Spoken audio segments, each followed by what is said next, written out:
Welcome to the Brigham Young University Family History Library webinar series. My name is Bela Gandhi and I will be your host for this webinar. We invite you to participate in our polls on the screen. Let us know where you're listening from and how you heard about the webinar. In way of announcements today, our next webinar is entitled English Civil Registration Made Easy by Kathryn Grant, which is scheduled for May 25th at 3 p.m. Mountain Daylight Time. For those of you who are having trouble accessing our webinars on YouTube, we have a new platform where we are slowly downloading all of our videos. The link to the platform is on our main page of our website, which I have put in the announcements box below. Please feel free to check it out. Let us know what you think. And if you have any questions or comments, always feel free to email us at fhl_webinars@byu.edu. So today we are pleased to hear from Kathryn Grant, who will be giving a presentation entitled Understanding Extracted Records in FamilySearch Family Tree. After years on the sidelines, Kathryn started doing family history and discovered a new passion. Her specialty is mentoring new family historians and helping them find success, and maybe even avoid some of the mistakes she's made. Kathryn teaches Sunday classes at the BYU Family History Library. She also presents at Riverton Saturday seminars and other family history events. Her column on family history ran in the Nauvoo Times for about a year and is still available online. Kathryn works for the LDS Church as a technical writer with a focus on usability and process improvement. Besides family history, she loves uplifting music, thought-provoking books, and homemade guacamole. We'd like to thank everyone for joining us and remind you as Kathryn gets things loaded up here about our comments and question box on the right hand of the screen. Any questions you have, write them in, and we'll make sure that they will get answered by the end of the presentation. Kathryn, whenever you're ready, feel free to take it away. Great, sounds good. Bela, thank you so much. And everybody, thank you for being here today. It's good to be with you. And we've got a really interesting topic today on extracted records in FamilySearch Family Tree. So have you ever seen a message like this? You go to a person's page in Family Tree, and in the sources, you see a notice that this extracted IGI record was used to create this person. Well, a lot of times people see that and it just raises questions. What does that mean, and why is it relevant to me? So we hope to answer some of those questions in our webinar today. So let's take a look at the topics that we'll be covering. First of all, why do we care about extracted records? In other words, why is this knowledge valuable to us? And you notice there's a little number 1 there, and that is because we're going to do a high-level look at that at the beginning of the webinar, and then when we learn more about extracted records, we'll take another little bit deeper look. So after we talk about the relevance, we'll talk about what are extracted records. How do I recognize family tree people created from extracted records? And finally, why do we care, number 2, a little bit deeper dive into why this knowledge is relevant and helpful for us. So let's go ahead and get started. Why do we care if a record is extracted or not? What purpose or help is that to us? Well, what I've found in understanding extracted records is the main benefit is that it helps you make better decisions about 4 things. First of all, it helps you make better decisions about relationships between people in family tree.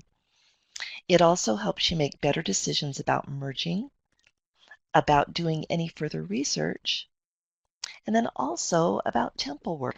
So as we look at the extracted records today, I hope that it will help you in these 4 areas to make those better decisions. Okay, so what exactly are extracted records? First of all, I want to give source credit to the information that I'm about to share. It comes from one of my favorite books called Hearts Turned to the Father, and it's by the authors that you see right here. This book originally was in BYU Studies. It was a series, actually. And so this, excuse me, I keep clearing my throat and muting it because I don't want to do that to you guys. I'm here, so here we go again. This book, I love it because it gives the history of family history in the church. So it starts with the visit of Elijah and takes family history clear up to the creation of New Family Search. So if you want to understand all the data that has been preserved over the years and all the different things that the church has done for family history, this is a great book to turn to. So let's take a look at the backstory for what the deal is with extracted records. So in the mid 1900s, the church was faced with a serious problem. So we're talking about the 1950s, 1960s. What happened was that there was a really bad shortage of temple names. And there were a number of reasons for this. One was that they were building more temples and more members were going. They were being encouraged to go to the temple. Another reason was that research, we are so blessed today. And sometimes I think, I was talking with a friend of mine about this, we take some of our modern conveniences so much for granted. So back in the 1950s, 1960s, nobody had personal computers at home. Nobody had the internet. If you wanted to do research on your family, you had just very limited choices. You could go to the family history library if it was close to where you lived or you'd had to travel to it. You could write letters to people, but that was kind of iffy because who knows if they would answer or if they would even get the letter. You could call people, but that was very expensive back then. You got charged per the call, and sometimes the rates were just exorbitant. So you could spend a ton of money just on a single call, or you might have to travel to the location to do the research. And that was not feasible for a lot of people. You know, if you're a new member of the church and you sold everything you own to travel to Utah, it's not very likely that you're going to have the means to go back to England or wherever to do research in person. And you could, hire a genealogist, but that's also pretty pricey. So, long story short, it was pretty difficult for people to do the research necessary to get the temple names. But not only that, the clearance process of getting those names cleared to be able to do the work was also very long and a lot more challenging than it is today. So you would have to fill out a family group sheet by hand or by typewriter. Then you'd have to snail mail it to Salt Lake. And then a team of experts would review it and they would like search for duplicates, try to look for errors, and determine if the temple work would be valid. If it was valid, they'd write you back and say, okay, you can go ahead and do these names. But if they found any kind of mistake or duplicate, they'd write you back and say, sorry, we weren't able to clear these names. So just as an example, in 1961, as quoted by the book that I mentioned, Hearts Turned to the Fathers, they said that 42% of the submissions were rejected. And that was because they were either invalid or they had errors or so forth. Another 26% were found to be duplicates. So of everything that the members submitted in 1961, 68% was turned down. That's over two-thirds. And so the work was progressing very slowly. And actually, some temples had to start canceling sessions because they did not have enough names to give to patrons to do these sessions. So the solution turned out to be rather a creative one, and I believe it was inspired. There were several people who made a proposal to church leadership that names would be written down directly from historical records and then given to the temples to provide to patrons. So that became the extraction program, and the word extraction just means extracting or writing down or transcribing those names from parish registers.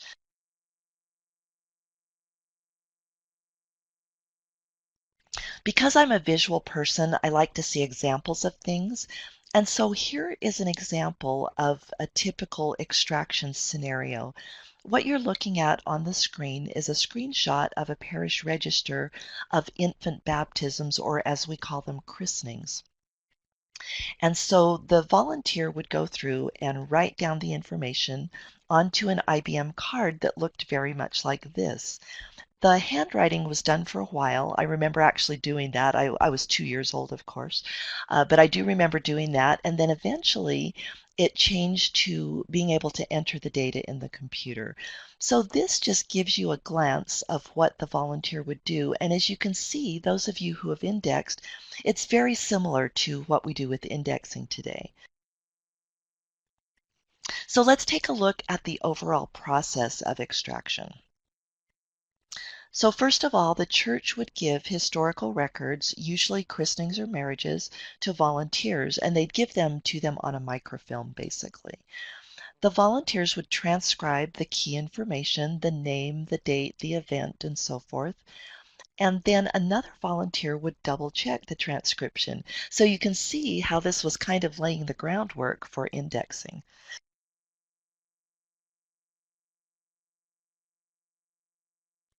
And then the extracted names would be added to the temple file for patrons, and ordinances would be performed and recorded in church systems. And then finally, the names would be added to what was then, well, let me back up on that. The names would be added to the church's collection of completed ordinances. And that went by various names over the years and had various, well, the backend database didn't so much go by various names, but what we saw as users went by various names. I won't go through all of that, but the IGI is probably one of the most common ones.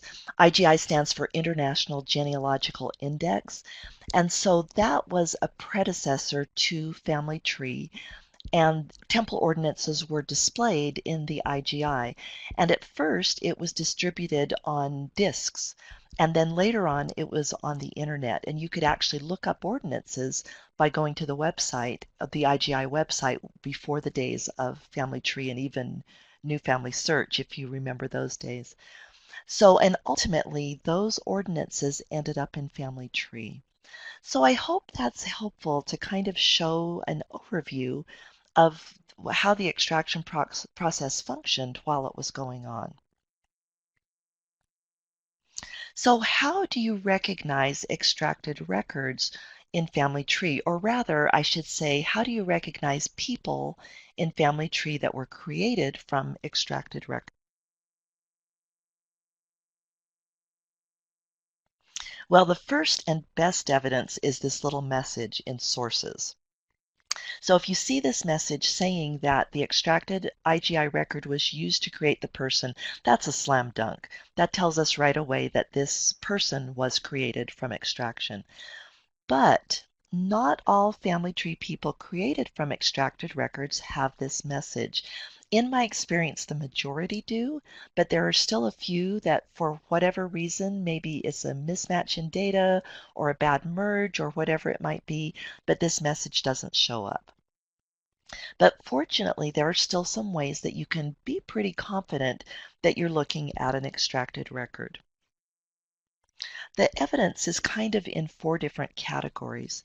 You've got the ID numbers that will give you clues, or the PIDs, relationships, dates and places, and also sources. But it's important to keep in mind that if records have been merged, that may change or hide the evidence. Okay, let's look at an example where we'll see all four of those things. This is a record for William Bescovy on my family line, and you'll notice that his PID starts with an M. So in my experience, extracted records will often start with an M or 9. Less often, I've seen them start with a D, a K, or an L. Now, I have to say something really, really important here. FamilySearch does not assign PIDs to certain types of records. So in other words, they didn't say, oh, here's a bunch of extracted records, let's make them all M's. Rather, what happened was that they just have a whole set of PIDs that they are ready to assign to records. And then as those are added to Family Tree, the numbers are just assigned as the records are added. But in practice, what happened was, especially in the early days, these christening records would all be fed into the system in large batches. So because of that, they all got assigned similar PIDs. So that's why it's useful to know that something starts with an M or that if something starts with an M or 9, there's a very good chance it's a PID. But again, there's no guarantee, and FamilySearch didn't assign these purposefully. It's just that's the way they happen to be assigned for these large batches. So it is a helpful thing to know, but I wanted to be clear about that. Also, you'll find that on extracted records, the family members will have very close PIDs. So look at this one. William is MLXMBRX. His parents are MLXMB, and only the last two digits vary for the parents. So that's another kind of sign that you're looking at an extracted record. Then also, remember looking back at that christening record, what was on it?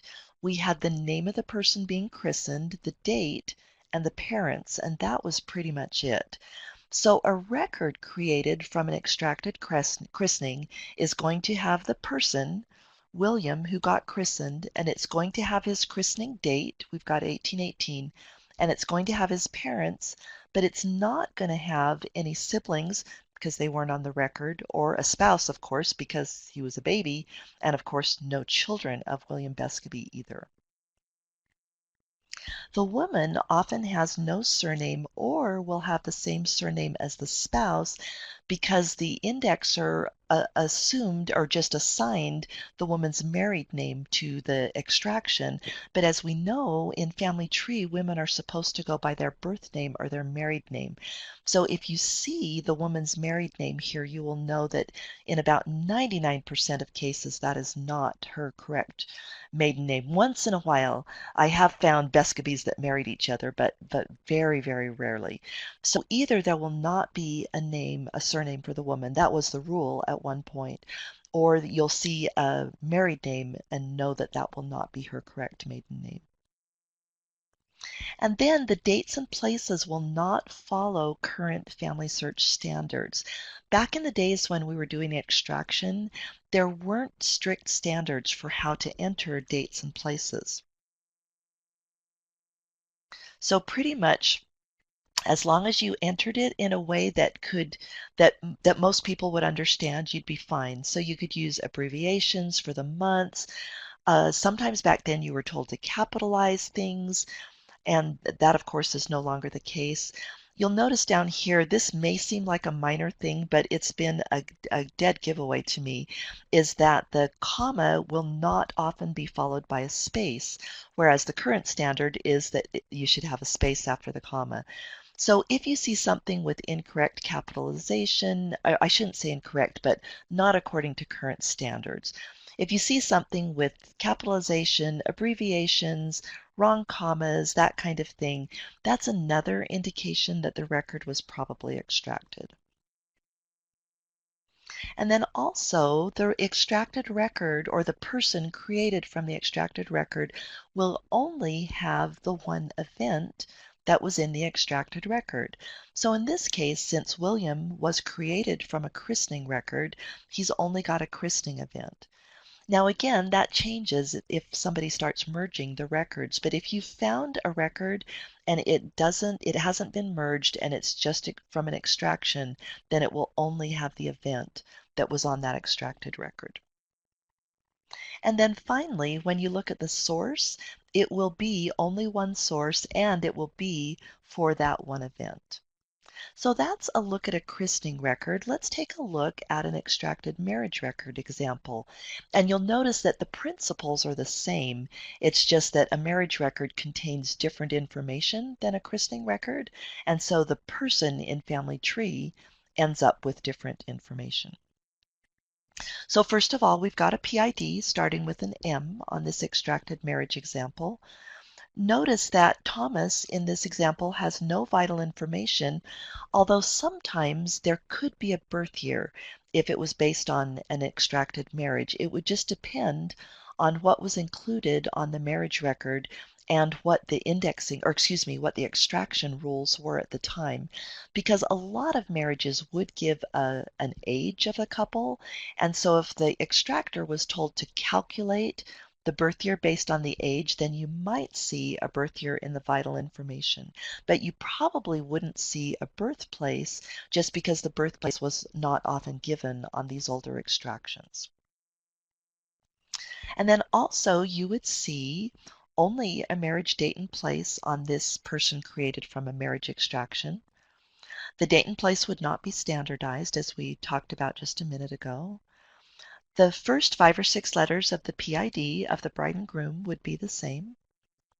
The person that has a spouse and maybe parents. Sometimes the parents were included, but they would not have siblings or children on this extracted record because siblings and children were not included on a marriage record even if they existed. And I should say they weren't included as such. They might have been a witness, but they wouldn't be written down as the child or the sibling of the bride and groom, if that makes sense.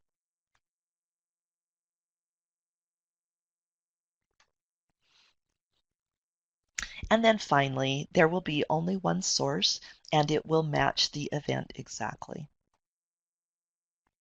So now that we've got that background a little bit on extracted records, let's dive a little deeper into why this knowledge is valuable, why we should care about this information.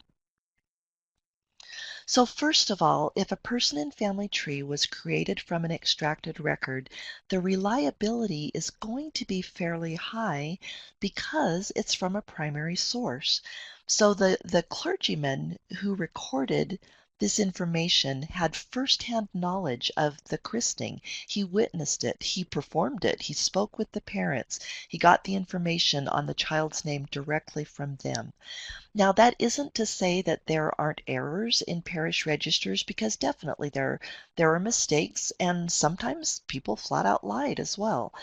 And so there's not 100% guarantee that this information is accurate, but the reliability is really high compared to some other sources of information. For instance, based on, say, an ancestry tree that hasn't been carefully validated or something like that. So these records are fairly trustworthy. Another great thing to be aware of is because these family tree people were created from records that the church extracted, then the record is for sure going to be in FamilySearch historical records, and it may include an image. A lot of times it doesn't, but there are times when it does, and that's going to become more and more common as Family Tree gets those digitized records added to FamilySearch historical records. Did I say Family Tree? As FamilySearch gets those records added to historical records. So in this example right here, we see that there isn't an image available, but a lot of times that image will be someplace else. We know that the image has to exist because the person who extracted the information in the old program was looking at an image. So it's got to be on microfilm someplace, but it could also be at a FamilySearch partner. So here's an example. We're on this person page for Richard Bescaby, and I want to see if Ancestry has the image. So I go over here to the side under Search Records, and I'm going to click Ancestry. And it takes the information on that person page and runs a search for me in Ancestry. I don't even have to enter anything in. It's awesome. And as I look at this, I see, yep, Ancestry's got the record. So then I can click on that and actually look at the original record that the extractor was looking at when they did the extraction. What's cool about this is that if you can locate the image, it often has more information than was indexed. So for example, here oh, wait, I hit the wrong button. Let's go back. So here we've got the family's residence on Milton Street. Why is that useful? Well, maybe I'm trying to track them through the census, and when Bescabees tended to congregate in certain areas, so there's some that didn't have any, but when they were there were a ton of them. So I might be trying to figure out, okay, which Richard Bescabee is it, or which Henry Bescabee is it? Okay, it was the family living on Milton Street. So then when I find them in the census, I can be confident that it's the same family. Not only that, this next column was the father's occupation.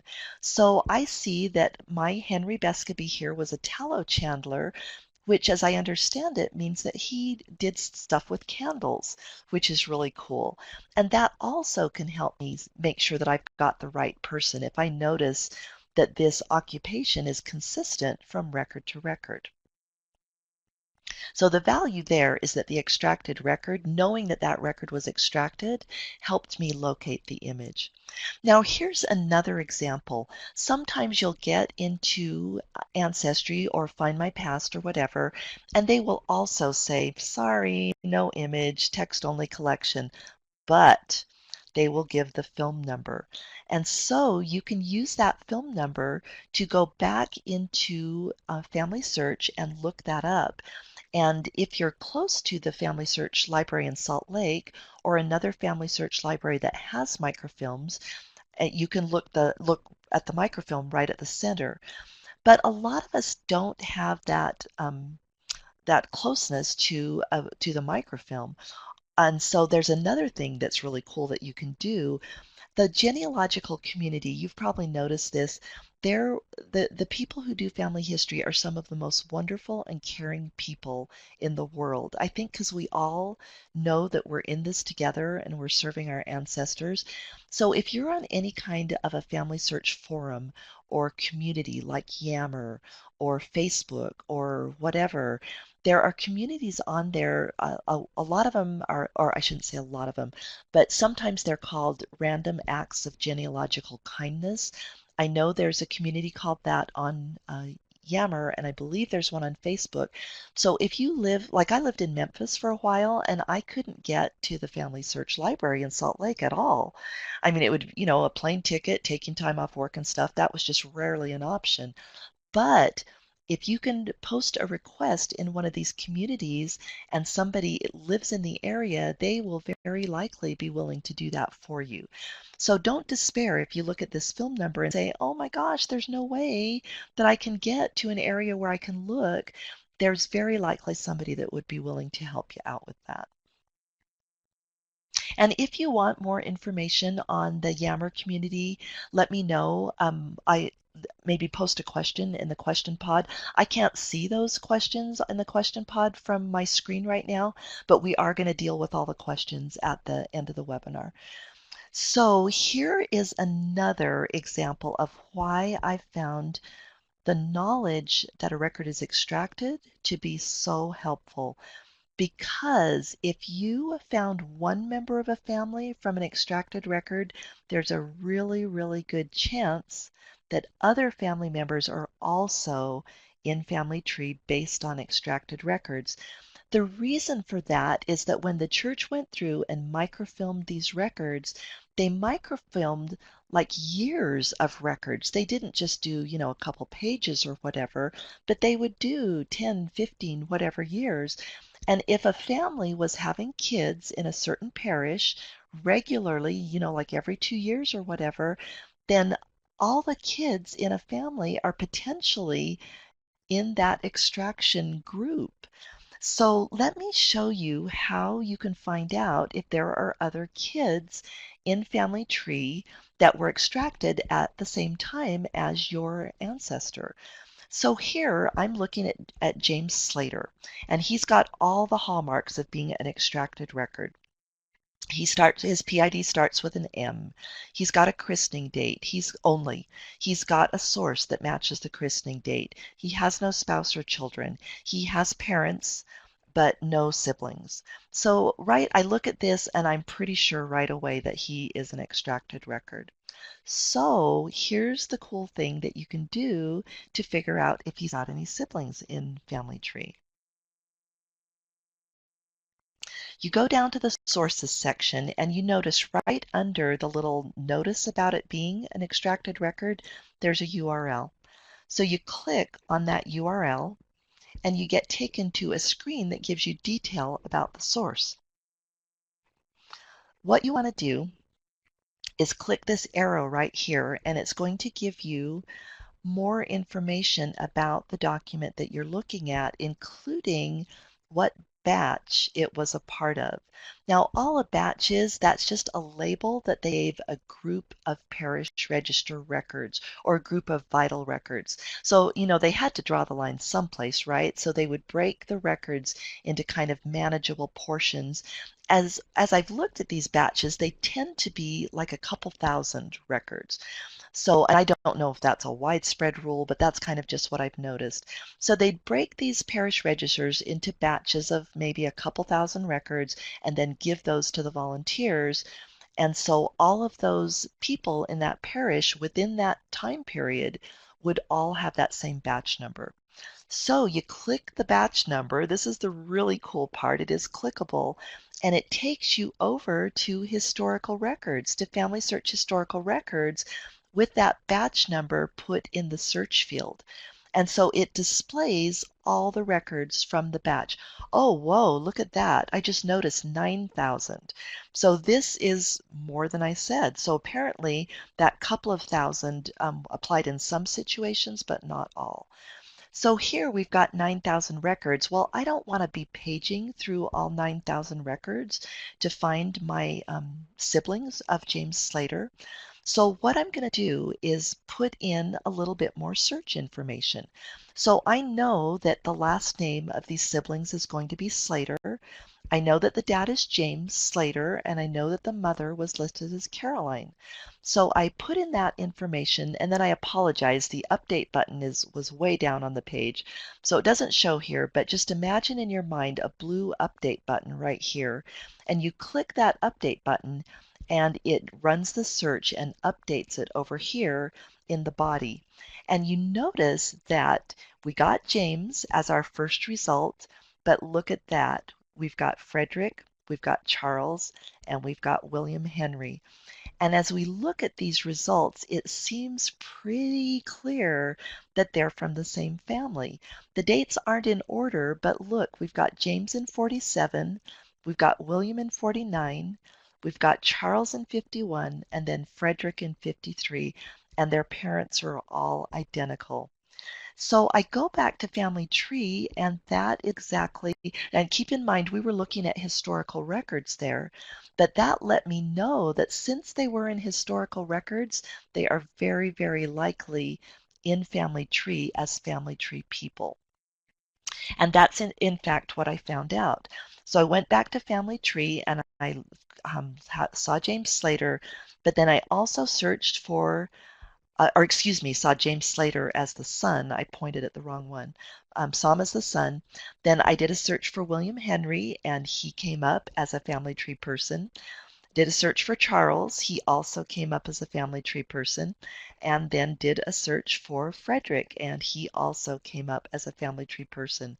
So all these kids are floating disconnected in family tree and they all need to be joined together. So that was the value of knowing that this was an extracted record and knowing that I would very likely find siblings of this person in family tree so that way I can put the family all together. Finally, if a person was created from an extracted record, at least some temple work has been completed. And so you want to search for duplicates if ordinances show ready, because almost never will there be an extracted record in Family Tree that really needs ordinances. So here's an example.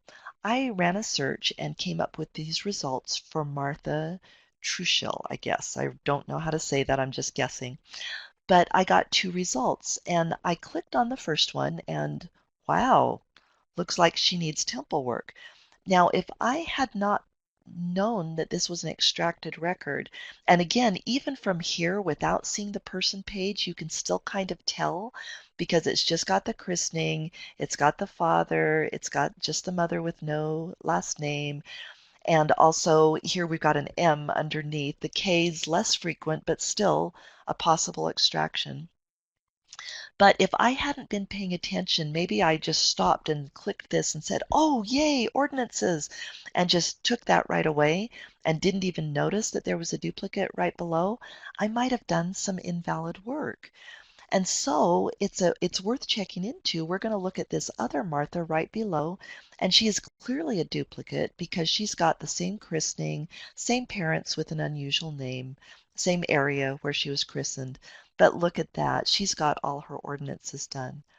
And so, as I mentioned, I've almost never seen an extracted record. I think I might have seen one once, and I would kind of bet that that was a mistake, that maybe it didn't find the match because of a bad merge or something. But I have virtually never seen an extracted record that didn't have at least some ordinances done. So if you know it's an extracted record, then it's worth putting in the time and effort to search for the duplicate. A lot of times they will come up, the duplicates will come up automatically, but not always. And then also, an important thing to keep in mind is if a parish register was heavily extracted and for a long period of years, it's going to extract the kids as kids, but it's also going to extract them as people getting married, like, 18, 20 years later. So there's a good chance that not only is the child in there from a christening record, but they could potentially be in family tree from a marriage record as well. So that's another good reason to be aware of these extracted records so you can search for the duplicates and join these families together and avoid doing the duplicate work. So that brings us to the end of our webinar today on extracted records. Let's just look at a quick summary.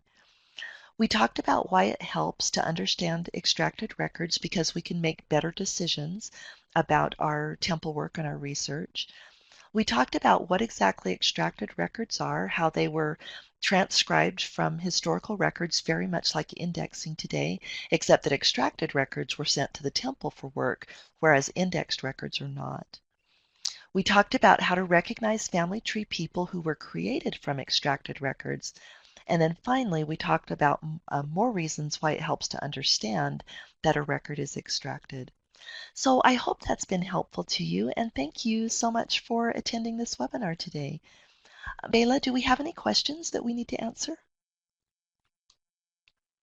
We do, yes. Our first one is, do you have sources that have names born in Germany? I don't personally because I haven't done much research in Germany, but if you go to the FamilySearch wiki, I know they've got that information. So you just go to the wiki and type in Germany in the search box and it will bring you up the main page, and from there you can go to other pages. Thank you for asking that question. Our next question is, let's see. I have been connecting non-standard dates and places. Should I leave them as they are to indicate they are from extracted Oh, do you records? know what? That's a great question. I have to be honest with you. I often do leave them because I like to see that quick evidence, but I have a sneaky feeling that FamilySearch would not agree with me on that. Because I've been told that if you standardize the dates and places, the search works better. So unofficially, I will confess my fault and say that I have left them in the past, but probably the better thing to do is to go ahead and standardize them. So thank you very much for asking that question. Oh, and I should point out one other thing. The old date will be in the change log. And so if you suspect it's extracted, then but it has a standard date, you could still go into the change log and find when somebody standardized that date. Thank you.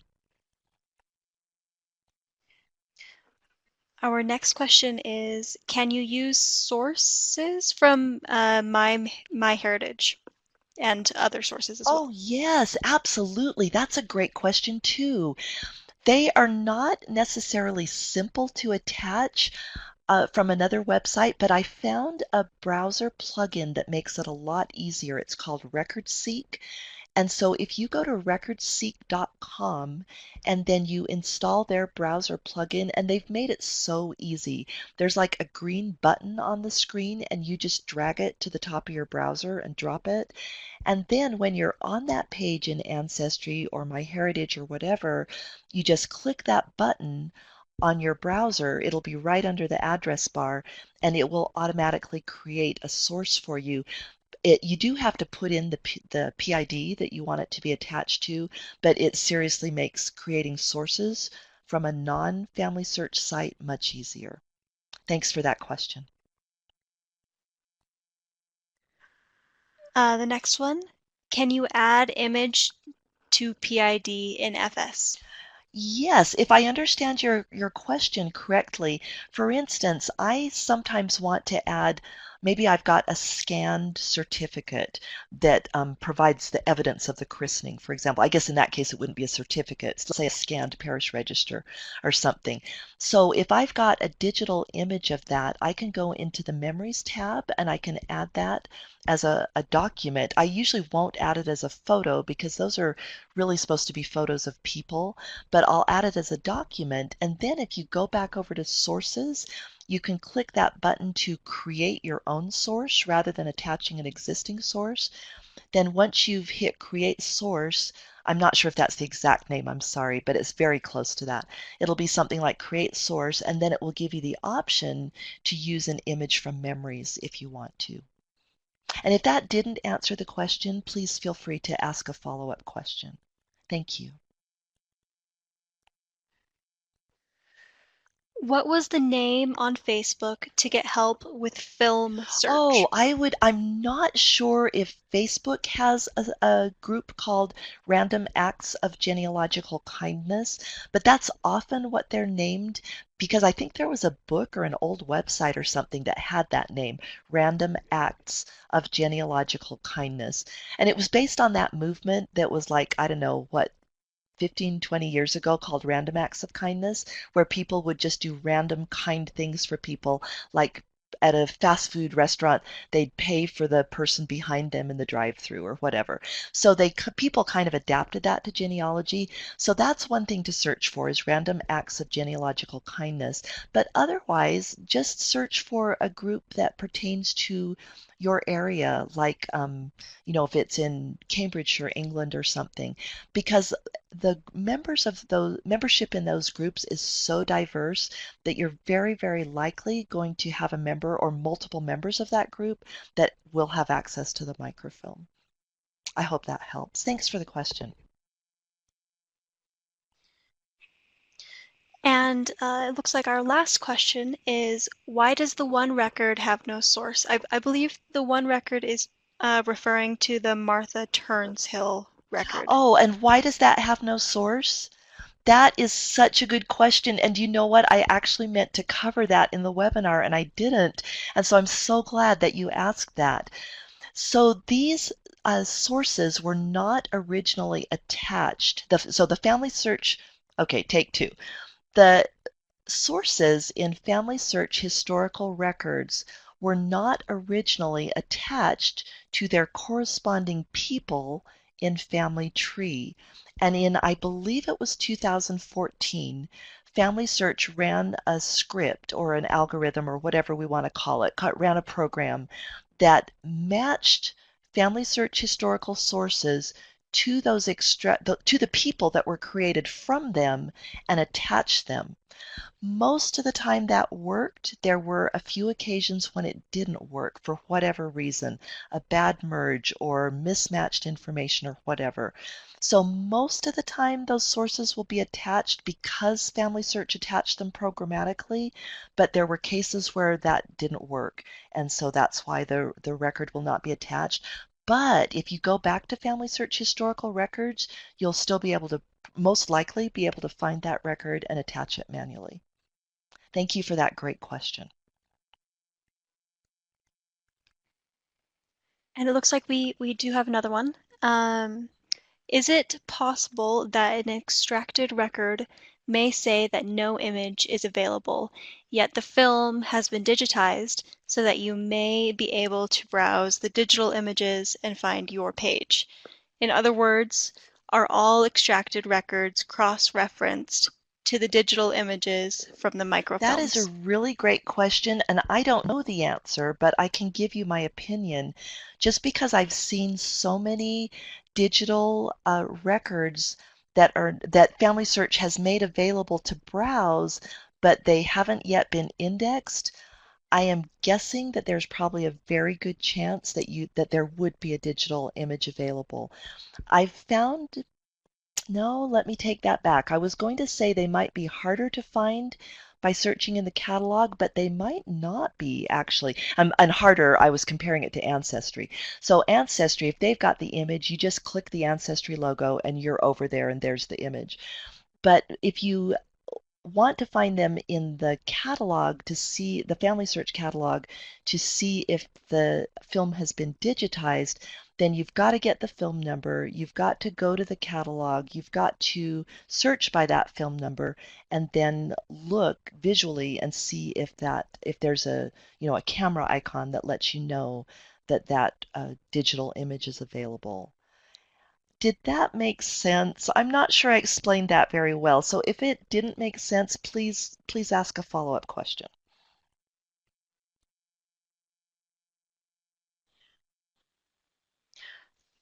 All right. It looks like for now that is all of our questions.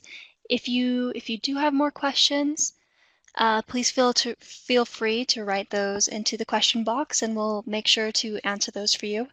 Kathryn, thank you so much. Do you have anything I else to don't, but close up? thank you, Bela, and thank you everybody for being here today.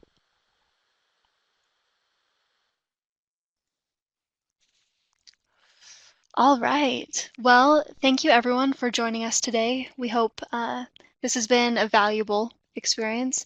If you wouldn't mind taking a moment to enter in some feedback for us, and also if you have any questions for or suggestions for future webinars, comment below. We love new ideas. As I mentioned at the beginning, our next webinar will be May 25th with Kathryn Grant entitled English Civil Registration Made Easy, and we hope to see you there. Keep your eye out for this recording to go onto our YouTube channel, and make sure you subscribe to our Facebook and Twitter account to stay up to date on the happenings of the BYU Family History Library. Thank you again for joining us, and we hope to see you next time.